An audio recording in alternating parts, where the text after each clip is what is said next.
Welcome everybody to yet another technical webinar from Ivan Postniakov, our technical expert. This is the second part of the Pelargonium hortorum presentation, the deep dive into technology. Ivan, floor is yours. Thank you, Michael, and thank you everybody who joined us today. Good evening, good night, good morning, and good day, because of we have a very wide range of the time zones. Let's start with the Pelargonium's hortorum presentation. And today we will talk about the ready or finishing stage of the plant, which come from transplanting stage. And let's start with our previous topics. I would like to recall what kind of topics we touched in our previous webinar. Of course, we talked about our fantastic assortment of pelargoniums, because we have more than 10 very different and very nice series in our assortment. And after that, we touch the most critical topics which concern the technology. It is of course pH, because Pelargonium has, made to say, a little bit unusual requirement for pH, like Tagetes. It's made to say kind of exceptions from other rows, from entire row of the crops. It requires quite high pH, 6 till 6.5. We touch the temperature regime because it's critical for germination stage, especially if you heat up Pelargonium too much. It will wait for until the temperature drops down to normal, and so it will not start to germinate. And avoid the temperature bleaching. This is another phenomena you can find in the Pelargonium. It's quite unusual phenomena, and mostly can be observed in the Pelargonium. Or not only Pelargonium, but in general in Pelargoniums. Pelargonium sometimes can get a whitening of the leaves because of too high light intensity. And Pelargonium is fatty crop. It likes to eat, and so that's why it's necessary to provide, since the young plant stage, to provide a good EC. And of course, don't forget to control EC in pH in the water and in the substrate as well. And how to prevent stretching, because normally for Pelargonium we using, and I advise also to use 288 cells trays, and these trays are, as per my experience, little bit slightly smaller than Pelargonium requires. So if you use these kind of trays, it is critical to understand how to prevent stretching. And there are some very nice tools how we can reach more compact plants, and how we can get nice branching and bushy plants is a high EC, difference between day and night temperature. And of course, if you cannot help strong and vigorous growth of Pelargonium, please use the Cycocell as a PGR to control the growth. And we talked about the diseases management, and especially we focused on the bacterial diseases. And today we will talk about that as well, and not only. And let's start with the opportunity, how you can apply Pelargoniums, because we will touch this topic again, because we have to understand which kind of which kind of container suitable for final stage of the Pelargoniums for each varieties. And let's start with the opportunities of the Pelargonium. First one, it is possible, it is easily to apply Pelargonium in landscaping, and you can see how it looks like. What's a fantastic carpet you can provide, you can get with the Pelargonium. And on the right corner, you can see a very interesting application of Pelargoniums in the column, in colorful column, which can be also moved from one place to another. And here you can see the performance of Pelargonium and the benefits of our Pelargonium assortment. Because of nice breaching habit, Pelargoniums can cover entire surface and can close any kind of visible substrates, and so that's why it looks very nice. And if we're talking about the Pelargonium technology, we must focus on the 5 topics and 5 most critical topics for Pelargonium is pot size. Of course, we need to understand which kind of pot suitable for specific varieties, because not all varieties possible to use for the same type of pots. Of course, pH range. We will talk about today about this topic again. Iron and manganese toxicity, and also in addition to iron and manganese toxicity, we'll talk about ammonium toxicity, because ammonium is also high concentration of ammonium is also can be toxic to Pelargonium, despite of that feature that ammonium provides quite high pH. But anyway, it is toxic, and especially in high level or high concentration is toxic for Pelargoniums. And of course, we will talk about bacterial diseases. And not only, I will show you another secret how to reach out nice, colorful plants like you can find in the right corner of these slides. And let's start with pot size. To understand what kind of pot size, we must to look again at the assortment. Here I display entire assortment, but not in the table, in this kind of graphs. And here we can see the different size of the circle. Each circle symbolized certain series, and here you can find the name of the series from multi-bloom up to cabaret on the right side. And all our assortment, we can divide it into not equal size, F1 series and OP series.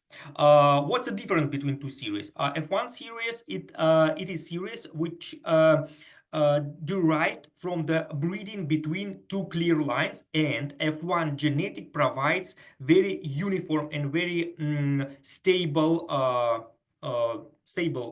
not only colors, stable size, stable habit, and stable branching ability. OP varieties can sometimes can be a little bit more variable in the size or in the habit. Some individual plants can be little bit bigger or little bit small. So that's why it affects on application. And OP varieties, it's very nice solution to create very large landscape, because in a large area, the difference, slight more visible difference than with the F1 series, not visible in very large landscape. And of course, OP series, it's more effective in production. And let's start to focus. And of course, I keep here in the specific lines, which named like landscape, patio pots and containers, medium pots, small pots and packs, application way. And if you see the circle which symbolized certain crop cross this line, it means it's possible to apply for this kind of application. For instance, if you look at the Maverick, it above the landscape line, but it is also can be crossed the landscape line. It is also above this line. But if you look at the Inspire, it not cross the landscape line. It's in a side from a landscape line. So that's why Inspire not really advised to use in the landscaping. And for instance, Ringa sometimes can be used as a landscaper, but in general, it is not advised to use this crop.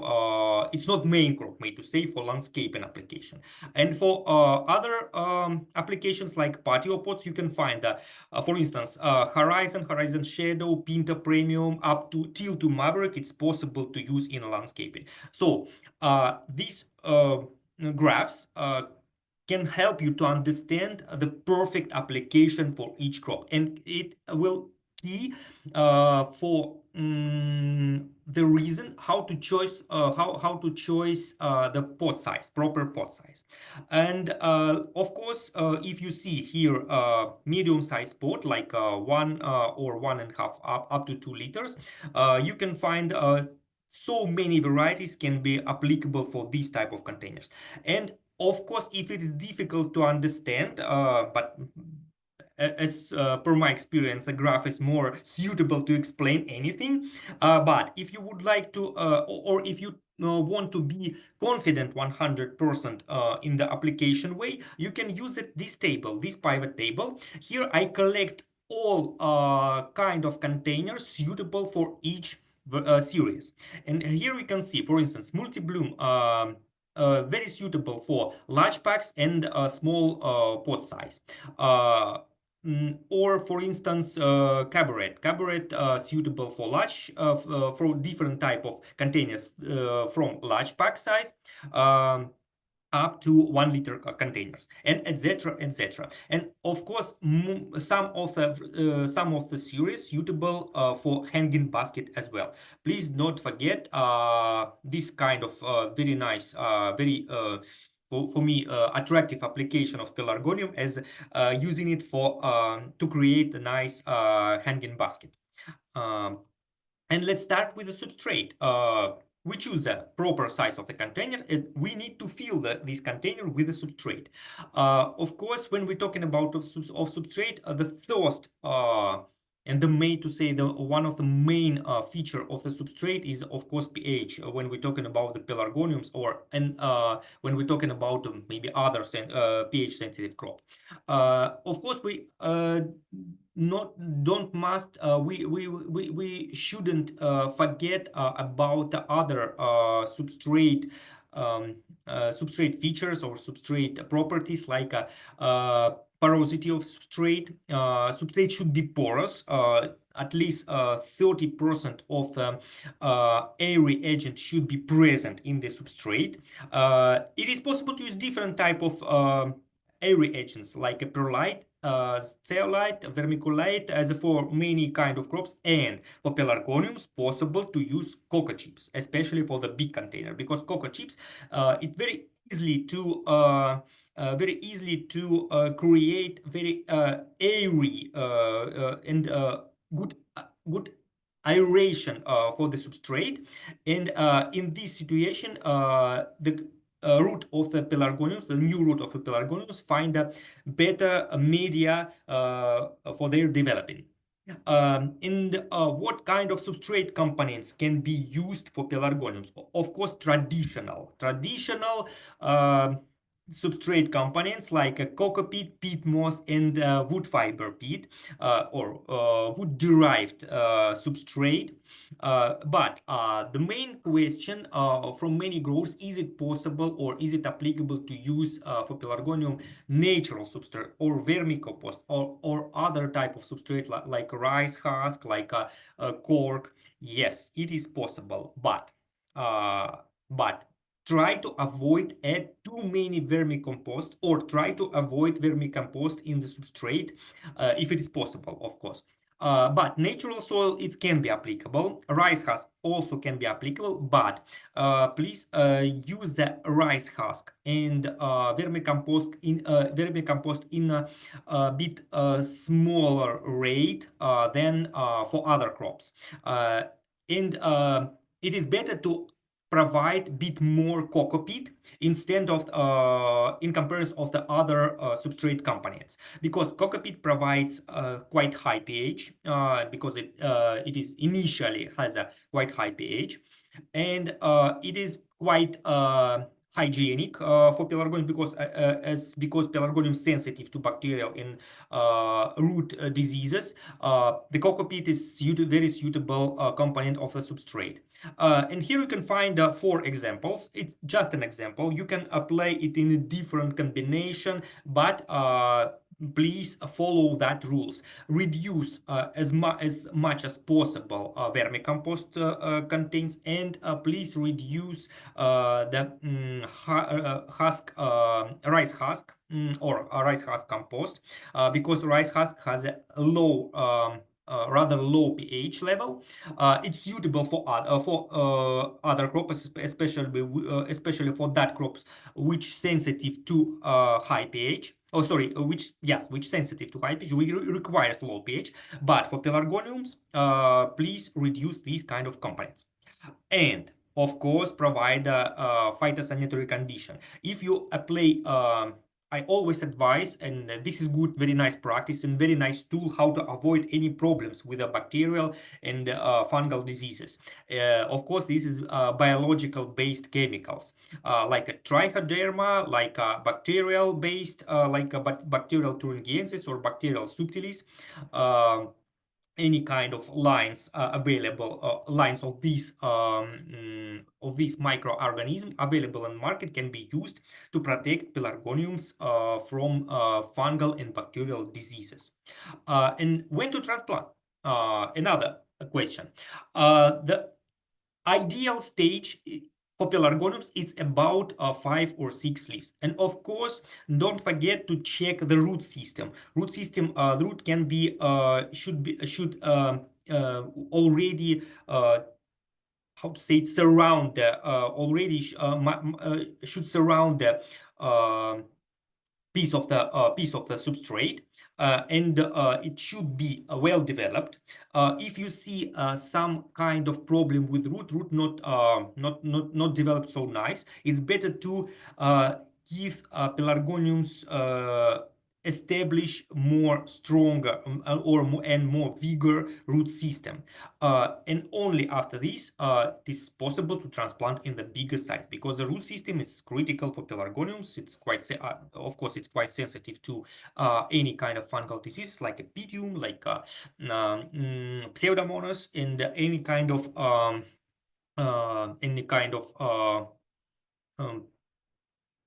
problems which can find with the root system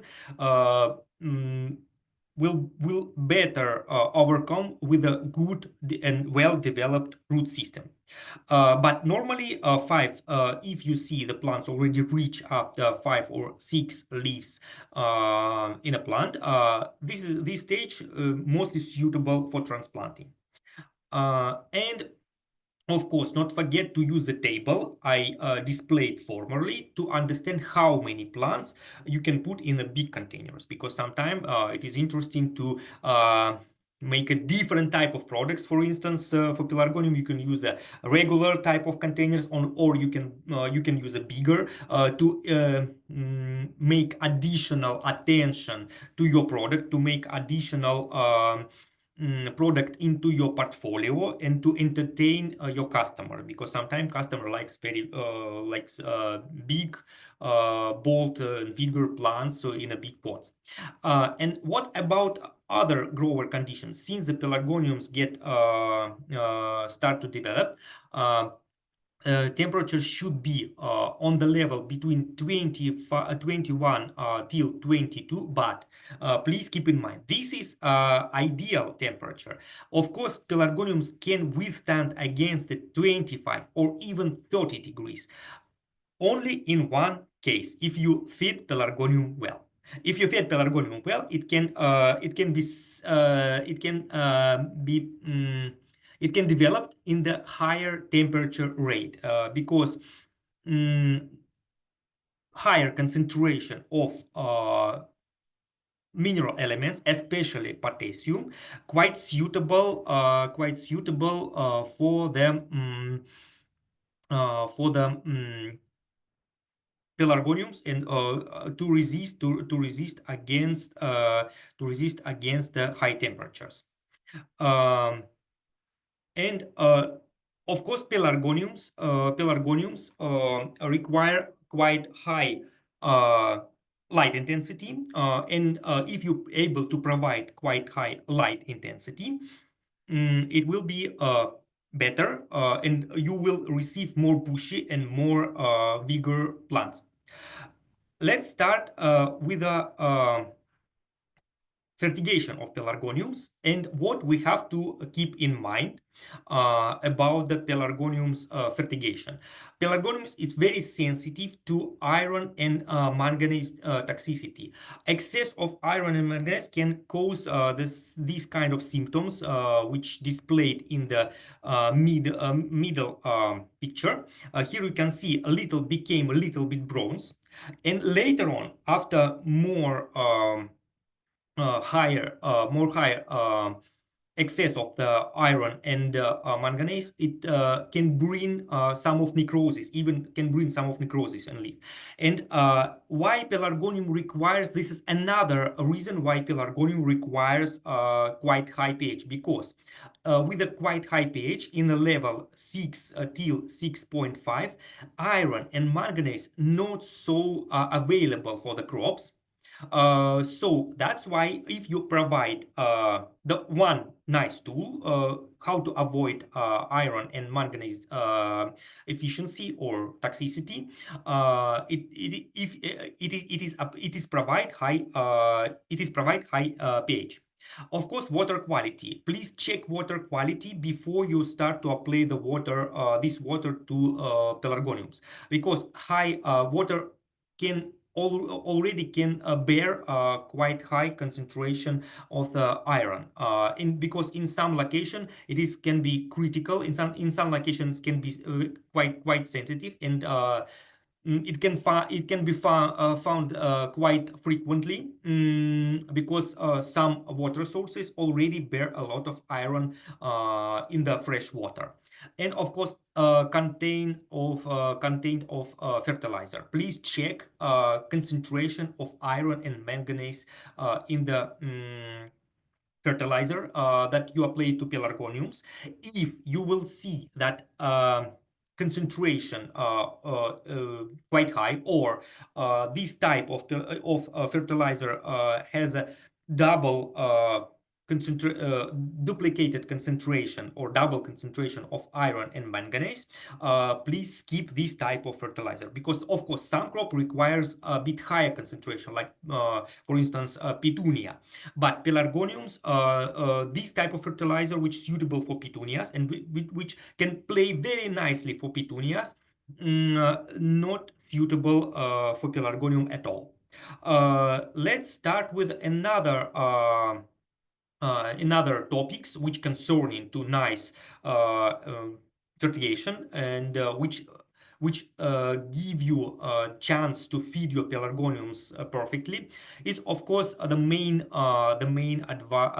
topics of the pelargonium fertigation. Substrate EC should be in a level 1.5, 2.1. It's quite high. It's really high, because I told pelargonium is really fatty crop. It's it eats a lot. So that's why here you can see you must provide even 200 or even 250 ppm of nitrogen.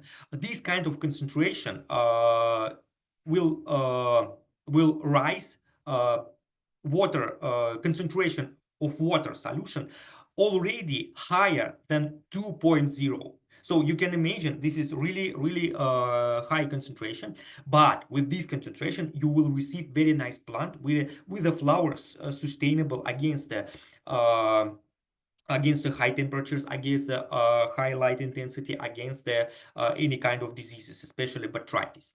And of course, in the first stage, right after transplanting and up to third or fourth week after transplanting, suitable to use NPK rate like a 15-5-15, like the same NPK rate like we are using for young plant pelargonium stage, and try to avoid high concentration of the phosphorus. And of course, give fertilizer with every watering. No, don't forget to dissolve fertilizer before you give the water to the plant, and don't forget to check that. I will touch this topic again later on in later slides.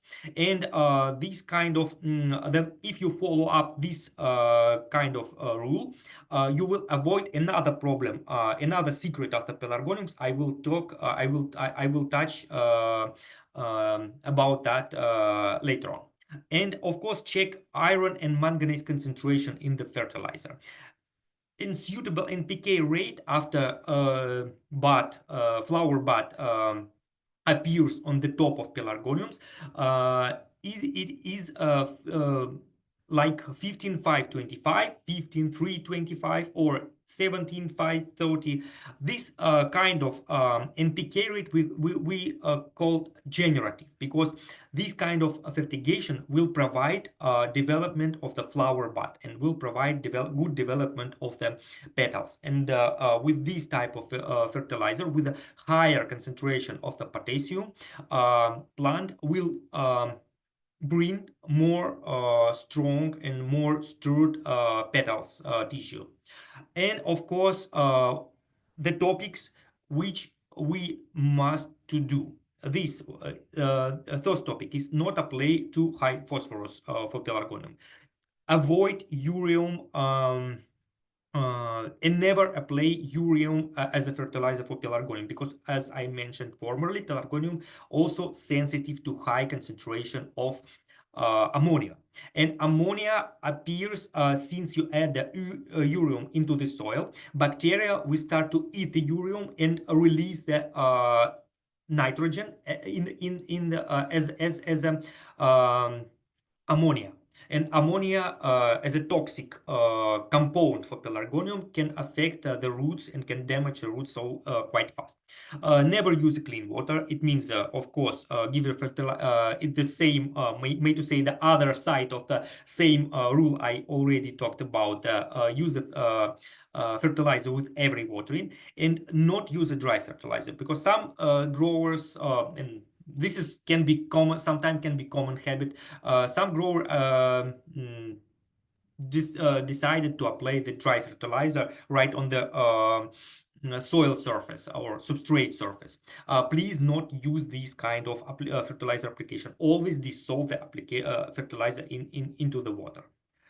And let's start with another topic. I already touched that topic. It is ammonia toxicity. Not only NPK rate critical, please check the compound and check the instruction for your fertilizers, and check especially nitrogen and ammonia rate.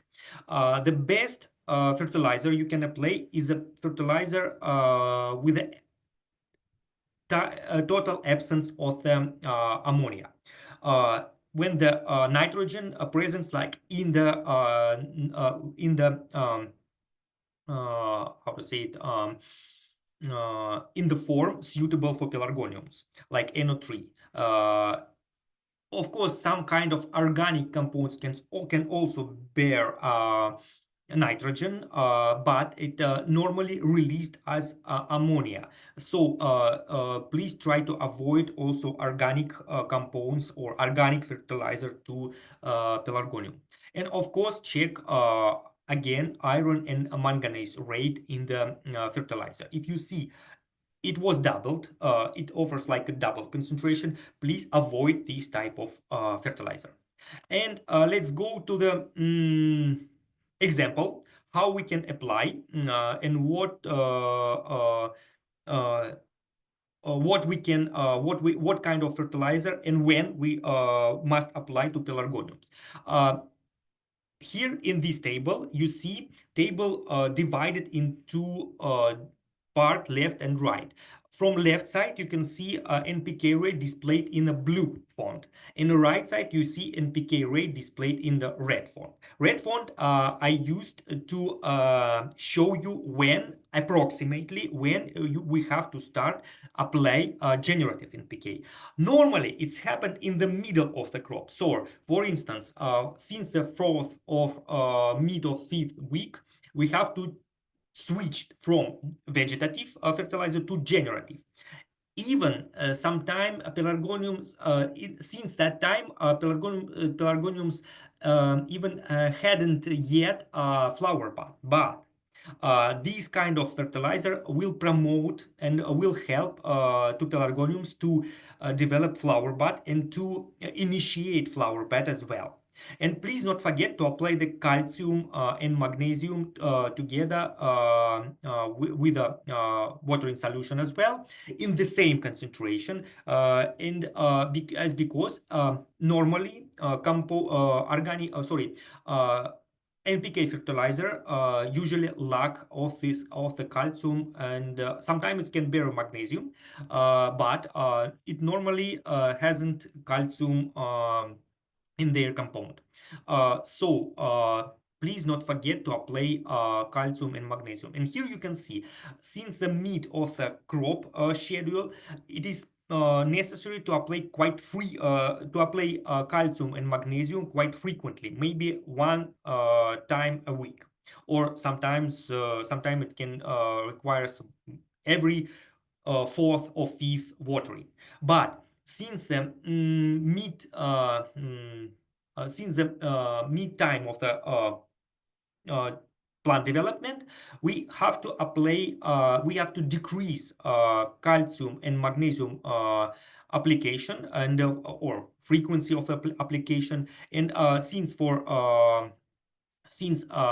we start to apply generative NPK, we have to decrease concentration of the calcium and magnesium, because at this stage, plants already developed well, and at this stage, normally we already can find quite high calcium concentration in the substrate, because always calcium present in the water. Because the most of the water sources already can bring and can bear some concentration and some part of calcium dissolved there. uh, and let's start to another topic. Please not forget to check. I ask in every time, not forget to check EC and pH in the water. When we must to check, sometime grower little bit confused about, and or a little bit not understand that clear when we have to check. We have to check it in the water before we given this water solution to the plant, and after in the substrate we also have to check. So we have to check in the both situation, in the water before we give into the plant, and in the substrate after. It must be after half of hour or 1 hour after water application. And in this stage, we must to check the EC and pH in the pot. But it must be not after every watering. It could be nice if you will apply this kind of practice every week, on the weekly base. And it will help avoid any kind of critical situation, any kind of emergency situation, because I would like to repeat it again and again. Plant hasn't mouth. Plant cannot explain you in the words, and cannot tell you. It is not satisfied with the food, with the fertilizer you provided to the plants. And so a plant can only show you when it is already want to scream about efficiency or deficiency of some kind of elements. In this situation, we already must to apply some kind of emergency approaches, like a spraying with additional amount of the different kind of elements, or to dramatically change pH in a substrate, to avoid too high or too low pH, because for pelargoniums, of course, too high pH is also sensitive. For instance, if you apply pH in the rate in the rate like 7, pelargonium also will not say thank you, just because the pH like 7 or 7.5 will lead plant to deficiency of element, especially the iron. So that's why don't forget to check pH and the EC in the substrate, and this kind of measurement will help you to understand, did you apply fertilizer properly, and did you satisfy your plant, and did you make them happy and make them healthy. Let's go to another topic. Now we already came to our last fifth component of success is bacterial diseases. Pelargonium is really endangered and really sensitive to such kind of bacteria as Pseudomonas and Xanthomonas. Sometimes you can find maybe some kind of necrosis and chlorosis, mosaic chlorosis on a leaf. It means bacteria already came to your plant, and these kind of plants should be removed from the greenhouse and should be eliminated. Not any really curious, any real chemicals which can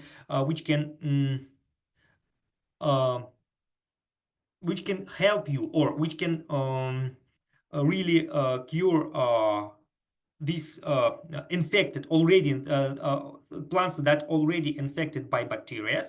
But you can help help plants to struggle against the bacteria with the chemicals on the copper base and also on the zinc base. And of course, not forget, in a critical situation, please not forget agricultural antibiotics. But I not really advise to avoid antibiotics. And the best tool how to provide nice condition and how to help your plants to avoid the bacterial diseases is to provide phytosanitary condition. The most critical conditions I showed here in the right picture on this of these slides is to avoid dripping the water from the top of the greenhouse, and to avoid any hanging baskets placed above the pelargoniums. So in the place with the pelargoniums, we must not to place any kind of hanging basket above that plants. And of course, mind the gap. Just elevate the plants from the greenhouse floor, as because all kind of dust with the spores of the bacteria mostly kept and mostly collected in the greenhouse floor. So if you provide distance between the floor and the bottom of the pots, you will avoid many problems because the water which came from droplets to the plants will not able to reach out the plants if you will elevate the plants above the ground level. And of course, another very useful and very nice tool how to protect your plant from the bacterial and fungal diseases is biological based or bacterial or fungal based chemicals. This is for me, it is very simple and very quite cheap, of course, and very nice tool how to protect your plant from bacteria, because most of these bacteria are able to live in the substrate and able to make a symbiosis with the root of pelargoniums. And in this way, this kind of biological agency able to protect perfectly your plant, because you not need to apply it very frequently, as you must to apply some kind of chemical-based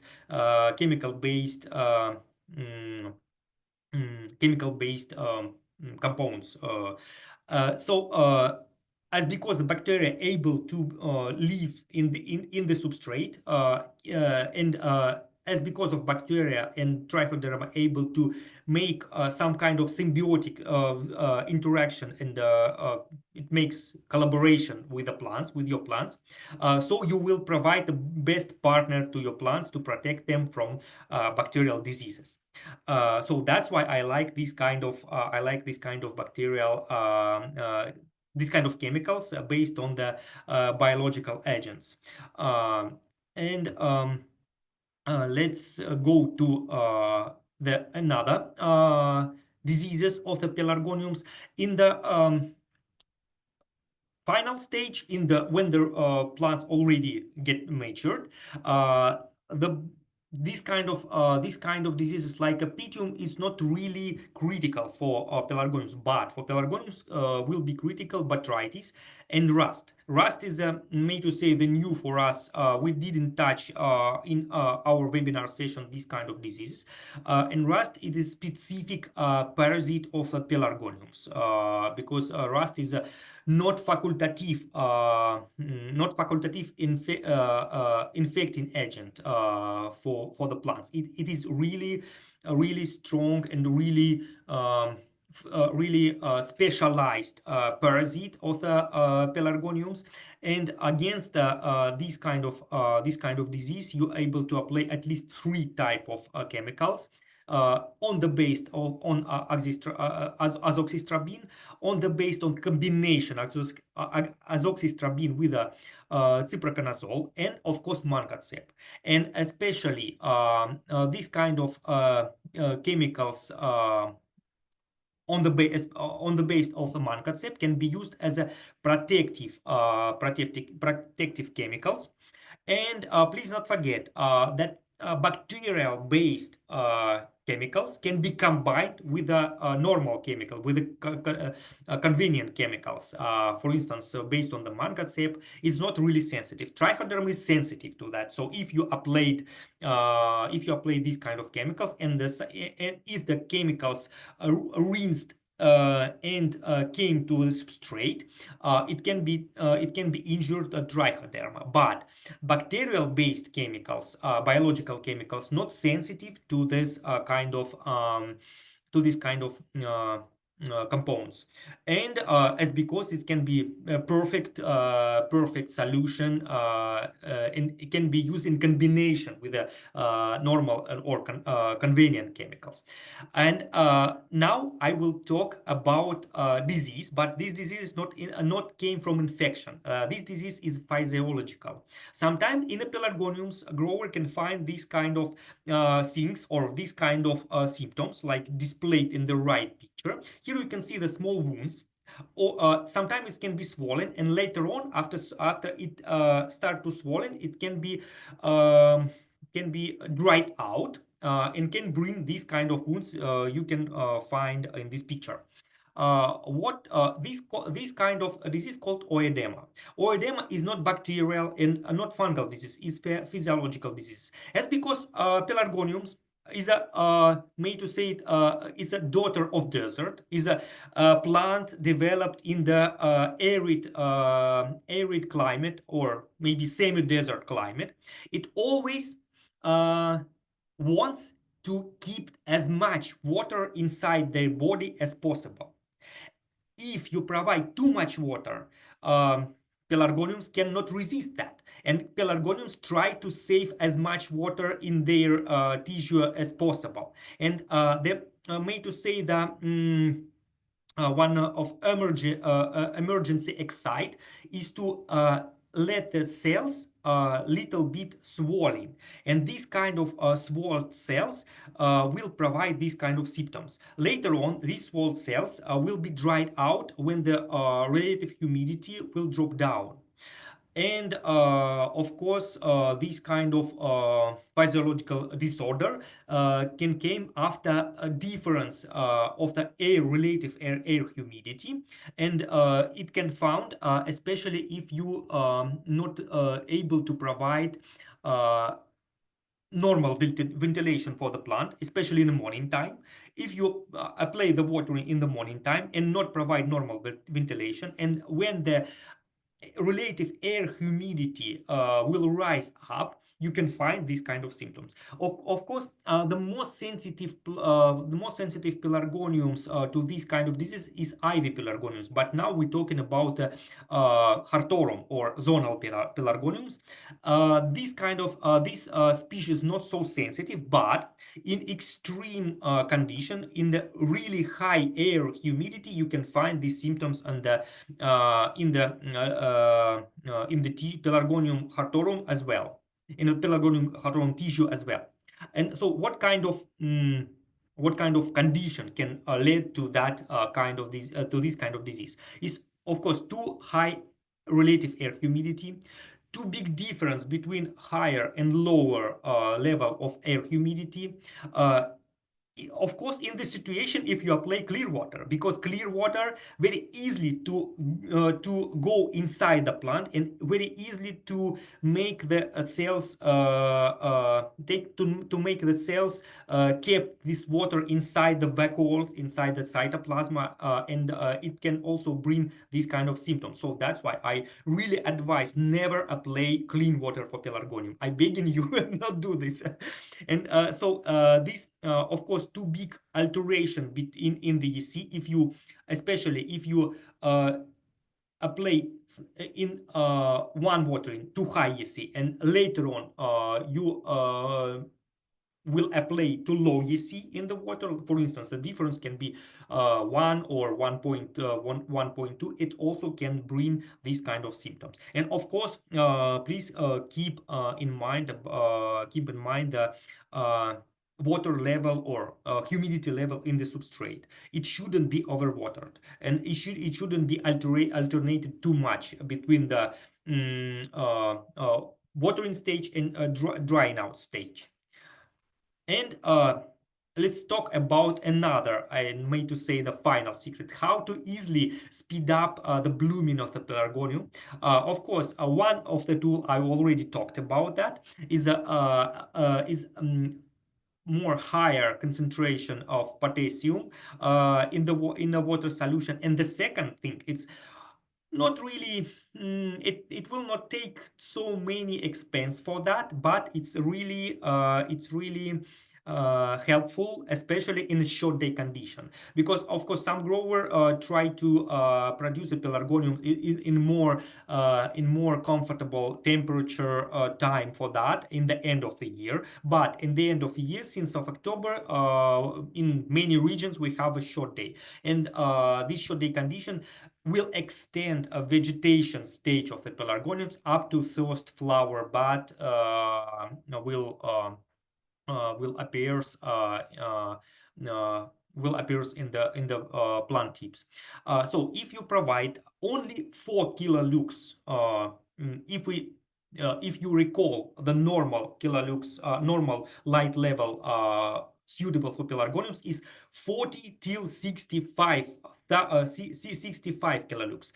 But if you provide in the end of the day after sunrise, maybe half of hour after the sunrise or 1 hour after the sunrise, just only 3 hours with the 4 kilolux, plant will go to the blooming stage really faster.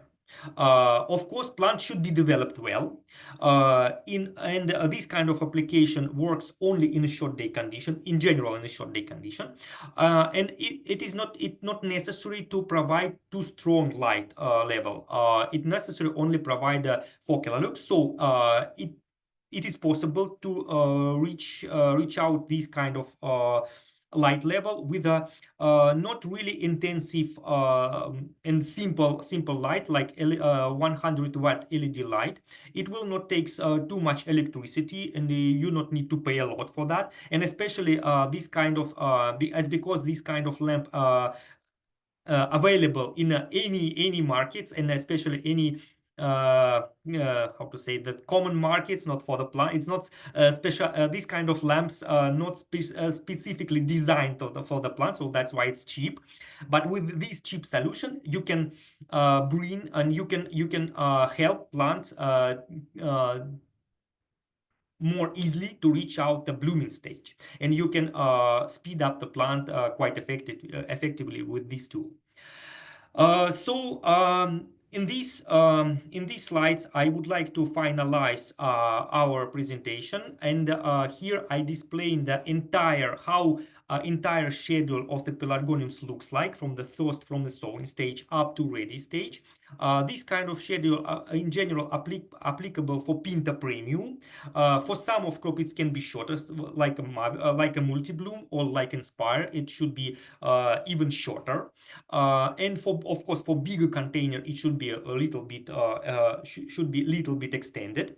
But in general, here you can find what kind of temperature, what kind of condition, or what kind of tools you must apply in which week. So it very easily to understand approximately how to organize this plant scheduling and plant development in your location. Thank you for your attention. I think in this slide we must stop with our presentation. And please not hesitate to reach out your key account manager or me, or you can ask a question in question and answer chat in this webinar. Thank you very much. Thank you, Ivan.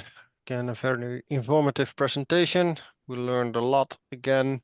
So far, there are no questions. If people would like to ask something to Ivan, feel free to use the Q&A button for that.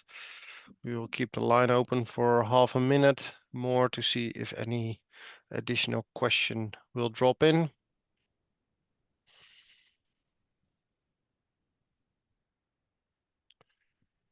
And let me quickly check. I think this is the last webinar for the year.